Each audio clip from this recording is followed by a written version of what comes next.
an empty kettle. He should be on his mettle, and yet I'm torn apart. Just because I'm presuming that I could be kinda human if I only had a heart. So the next allegorical figure we'll talk about is the Tin Man, who symbolizes the Eastern industrial worker. Baum picked the figure of the Tin Man to represent the industrial worker because he has become more of a machine. He's been dehumanized. He spends his 12 hours a day just really an extension of the machines that he works on in the factory. And that's why he's looking for a heart. He's lost his humanity. He's lost his ability to be anything other than a steel-making machine or a laborer in a textile mill. Now, if we go to the origins of when Dorothy discovers the Tin Man, you'll remember that the Tin Man can't move. He's all rusted out. He, like the Tin Man, like all the other Eastern industrial workers, are not working because they're out of work due to the economic panic that hit the United States. He's rusted out, and he can't move. He can't move, that is, until the average American begins to take an interest in him.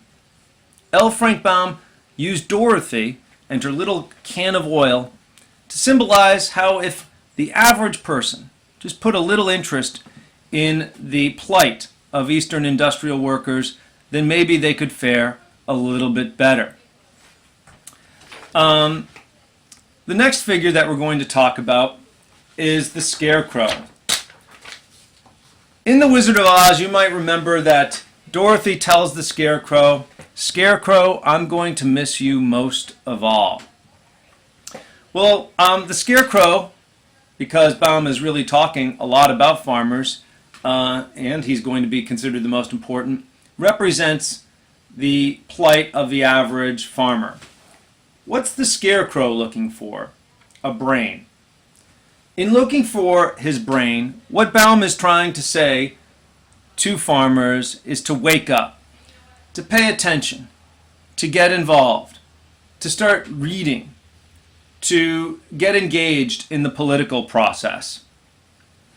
If you remember how Dorothy finds the Scarecrow, you'll remember that the Scarecrow is up on a beam. This beam, not coincidentally, looks like a cross. In the populist movement, there's this famous speech called the Cross of Gold speech. You'll get to it in a little bit in this presentation. But the position of the Scarecrow as, like Jesus on the cross, was very important to the populace. And when Dorothy discovered the Scarecrow on that cross, he's being picked apart by crows. The Scarecrow has lost his ability to frighten the crows. He's powerless. He doesn't have any ability to do his basic role in life. So the Scarecrow is representative of the farmers that Baum cared so much about. Now the four friends together represent a group known as Coxey's Army. Coxey's Army was a political movement that began in 1893 by a man named Jacob Coxey. Jacob Coxey was unemployed, and having nothing else to do, he decided to leave Ohio on foot so that he could go to Washington, D.C. and protest, to tell the government that they need to do more to help out the nation's average, everyday people. So he would walk from town to town, and in each town he'd give a speech. And he'd ask people, if you have nothing else going on, like me, why don't you join me? Why don't you march with me to Washington? And a movement that began with 100 people soon grew to several thousand people. And they represented a broad spectrum of American life, about as diverse as a Tin Man, Kansas Farm Girl, Scarecrow, and Cowardly Lion. This movement gains a lot of steam. And by the time they had reached Baltimore, the U.S. government was concerned. So the President of the United States in 1893, Grover Cleveland, sends out the United States Army to intercept Jacob Coxey and to stop him from coming to Washington. Coxey and his followers had heard of this, and a small group of 500 people peeled away from the major group of several thousand prior to arriving in Baltimore. The federal government capture and trap several thousand people in this movement, but Coxey evades the U.S. Army and goes around them and eventually marches into Washington. Only 500 make it, but Coxey's there for his big speech. This had been the whole point of his gigantic foot trip to Washington, D.C.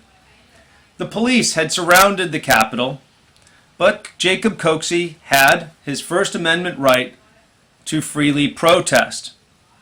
However, when Coxey walked up toward the podium to give his speech, he stepped on a flower in a flower bed.